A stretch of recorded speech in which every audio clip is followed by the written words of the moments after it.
me parle souvent des bâtons. Quelle est la longueur du bâton, la grosseur du bâton. Il y a deux sortes de bâtons, enfin même trois. Le bâton moderne, comme les moines de Shaolin, on fait du moderne.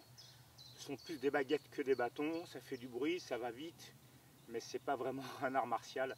Nous ne sommes pas dans l'art martial traditionnel, nous sommes dans la démonstration et le spectaculaire. Le bâton traditionnel, si c'est un style du nord, il arrive à peu près ici.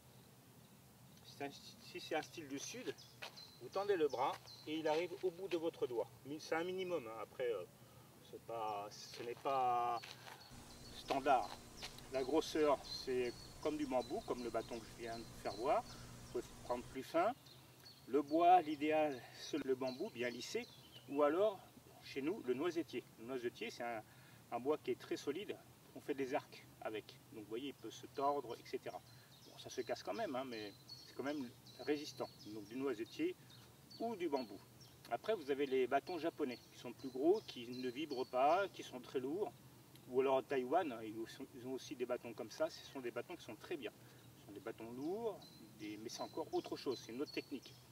Mais je vous recommande cela d'ailleurs, si vous êtes en ville, de prendre des bâtons comme ceci.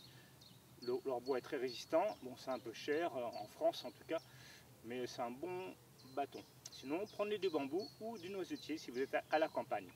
N'achetez pas sur internet des bâtons de wushu, ça coûte de l'argent, ce n'est pas efficace, à moins que vous voulez pâter la galerie, mais là nous sommes dans les traditionnels.